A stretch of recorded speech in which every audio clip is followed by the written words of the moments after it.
I remember learning the word anxiety when I was a teenager, and thinking, wow, that's a really useful word. Probably nowadays people learn anxiety a lot earlier. But, in those days, it was a fascinating word to learn.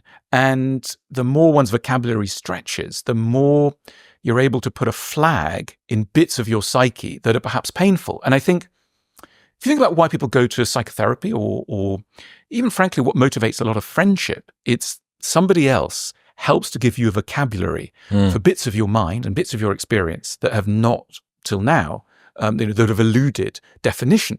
And that definition is not merely, it's not merely a fancy thing, it's a life-saving thing. Because the more you can define, the easier life gets. Freud speculated that the origins of language lie in an ability to bear frustration. So that if a child can think, I'm currently frustrated, but, mummy's coming back, and the person's got those words, then that can help you to bear missing and also bear excitement or all sorts of things. Things can become more bearable the more you can put them into language. And I think, adults know this when we go about journaling, right? Why is it so helpful to journal? Because we know it is, all research shows that it is.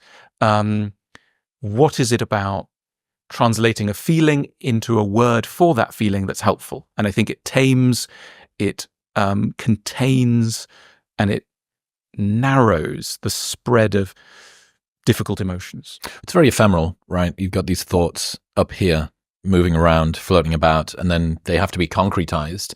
And you're right, it almost feels like it squeezes it through an aperture of some kind. You say, okay, this is what I meant by that. It's not this notion. Yeah. It's not this sort of ambient set. Right. Think of relationships, couples. The more their vocabulary for what they're going through increases, the more they can say, when you do that, I feel this, etc. And the enemy, the sort of normal word is people say communication, but it's really language. It's putting language to feelings. And so much goes wrong in life because we're unable to do it. It starts with ourselves. We can't do it with ourselves.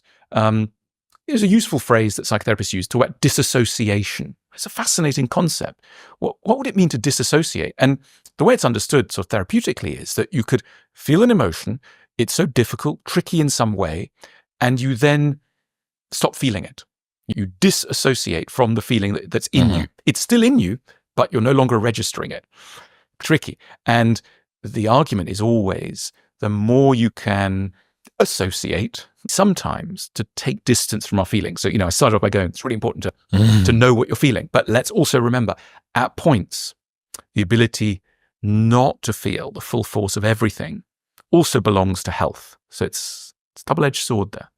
What's your advice for how people can heal a negative inner voice? We've got this odd artifact that we've carried with us, this inheritance of our life, but kind of almost some previous life of ours. Where should people begin if they want to have a more friendly inner voice? Such a good question. I'd say you have to start by finding the inner voice because it doesn't announce itself as an inner voice. So how are we going to, we're not talking here about literally hearing voices. Some people do, but we're not talking about that here.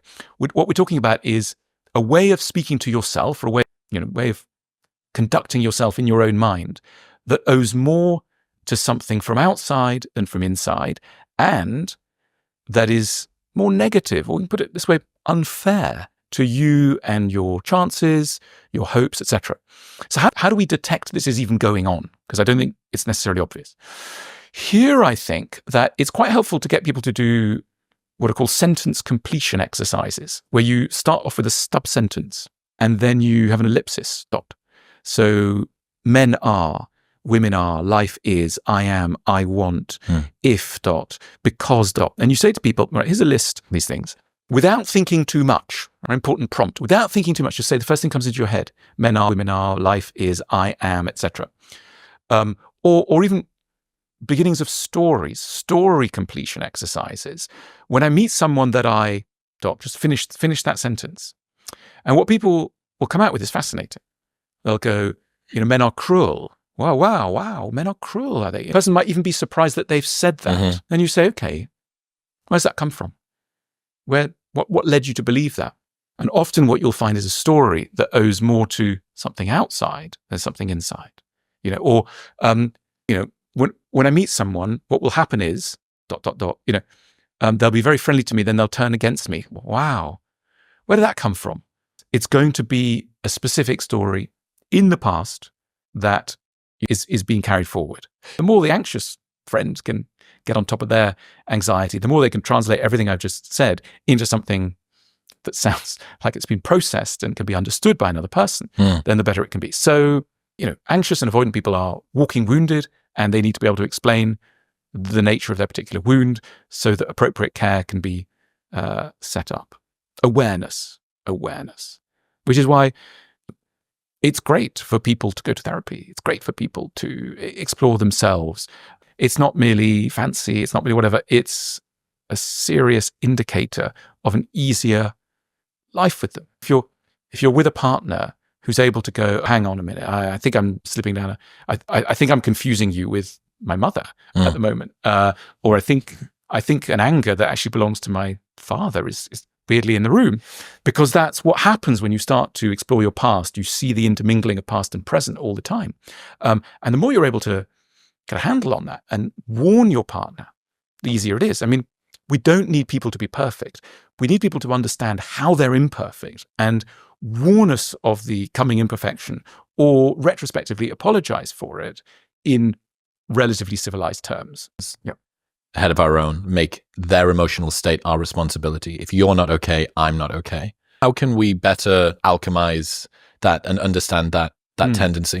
Look, let's remember, so the psychology of the so-called people-pleasing person is someone who no one tried to please for themselves, right? In other words, they were in an asymmetrical relationship, probably with a caregiver or parent, who didn't care about their feelings, they didn't prioritize their needs, etc. And they had to adjust to them. So, if you've got a parent with a volcanic temper where anything might set them off, well, what you say or think is going to disappear completely, because all you're going to be doing as a child is managing the mood of a parent. They will be an infant, essentially, and you will have to be in the parenting role, and you'll have to put aside your needs. And children are great geniuses at reading the room and doing what needs to be done to survive. It's a survival strategy. I will become a people pleaser, not in order to annoy people in later life, but in order to survive, in order to get to the next stage of existence, in order to reach adolescence, let's face it. And the problem in this, as in so many other neurotic structures, is a very good idea outlives its use. And so it's still operating in circumstances where it's no longer needed. So what we need to tell, what the people pleaser needs to tell themselves is, it was amazing that at the age of 5, I cleverly worked out that I needed to people please in order to cope with my intemperate father. But that situation's now gone. And if I keep doing this with my partner, with my colleagues, etc., it's going to annoy everybody and it's going to create serious problems. So what needs to be done is that person shouldn't feel shamed. They should be made to feel proud. There should be a little ceremony where they're able to say to their 5-year-old self, thank you, little whatever it is. Thank you for carrying me to a later stage and working out something so clever. And this applies for all defensive neurotic structures. Let's imagine somebody who can't feel very much, who's invulnerable, doesn't open themselves up to other people. And in relationships, that person may be shamed. Oh, so-and-so, they're afraid of intimacy. You want to go, okay, shaming this person's not going to help. You have to ask another question, which is, in what circumstances did their current behavior make sense? First question. And that it always will make sense. You go back in time and you say, right, in those circumstances, of course it made, your father was dying, your mother was absent. Of course it made sense not to feel anything. You would have been destroyed by your feelings. Therefore, very clever 5 or 6-year-old you to work out that it's best not to feel. Problem is, you're now 35 or 45, and there's lots of reason to feel because there's someone loving nearby, or that you've got children or whatever. And therefore, we need to say thank you to the younger self, and then we can move on. But shame is not going to do it. To wag a finger and go, oh, another one who's afraid of intimacy. No one ever changed like that. As I say, so much of what we do as adults makes no sense even to us. Why am I worried every morning? Again, ask yourself the question. It's a key question for your viewers, listeners. When did the current behavior, which now doesn't seem to make sense, when did it once make sense? In what circumstances did it develop this pattern that is now, inverted commas, mad or destructive or boring or counterproductive? When did it make sense? And if you can start to see a logic, and there always will be one, I would suggest, there almost always will be one. There will be a moment when to feel anxious every morning was bound up with your safety and your survival to the next stage of life. So if you can recover contact with what that stage was, you'll then be in a position to honor the defensive strategy, but also say goodbye to it. We're a car that needs different gears. Sometimes we need to go forward, sometimes we need to go backwards, we need to turn right, we need to turn left. We need full maneuverability, right? And I think when people discover an exciting idea, the great tendency is to go, well, this toolkit will explain absolutely everything. Correct. And this will be the only thing I need. And, this is why we need the whole history of ideas. This is why a well-stocked mind has got in it some books on the Stoics, as it were, some ideas from the Stoics, some ideas about, resilience and about shutting down emotion and about turning towards pain and all that. We need that. Sometimes we need an aristocratic side. We might have read Nietzsche and his aristocratic sense of needing to overcome and what doesn't kill you makes you stronger, etc. Sometimes we need Nietzsche. But if you're only dieting on Nietzsche, you may also need, John Bowlby and attachment theory. But if you're only snacking on John Bowlby, so we need a well-stocked mind. And I think that, as I say, I appreciate that people fall so in love with certain ideas that they think that's all they're going to need. It's monotheism. Only one God. Correct. Yes. And the great thing about paganism, ancient Roman or Greek religion, but you find it in India too and other parts of the world, there were many gods. There was the god of the river, but there was also the god of the sky, and there was the god of the cloud, and there was the god of rain, and there was the god of sunshine, and there was many, many gods. And we need many gods. The sort of primary motivating forces that are behind your studies and sort of thinking over the years? So it's brutally and horribly simple. Just to help me get through the day.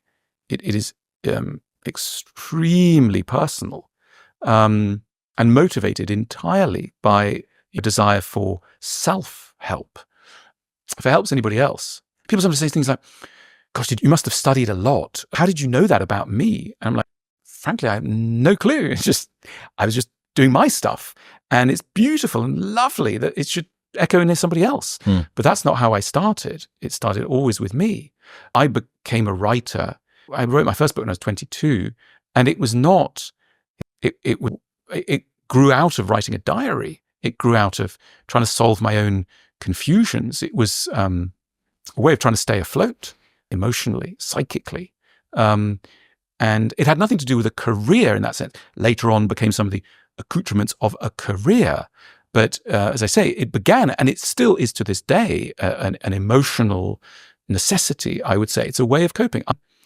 I'm an intellectual, not a sort of fancy thing, but I'm an intellectual in the sense that I intellectualize pain. If something horrible happens, my immediate impulse, not to jog or drink or do all sorts of things people do, but is to try and think about, well, what is this thing? What lesson is there here? And that lesson is being fished out for me. Mm-hmm. If it helps anybody else, fantastic. But I do it anyway. That's how I operate. How much better have you become at understanding yourself over the years? How much have you been able to nudge those fundamental physics of your system? Definitely made some progress. And I'd say that I understand myself more than I've been able to change myself.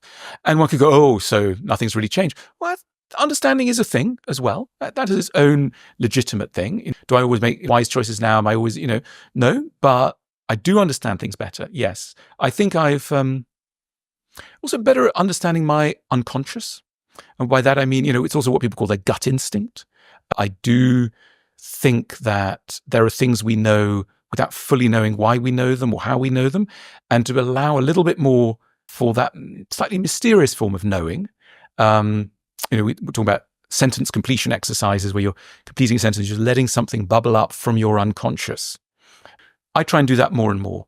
By asking myself simple questions like, what am I really feeling here? Don't overthink this. What's really going on? You've met this person. What do you really feel around them? Just say it to yourself. What do you feel? And then holding on to that something quite important's gone on there, that your answer captures something that a more thought-laden answer might not. And trusting that a bit more in love, in work, in friendship, in areas of daily life.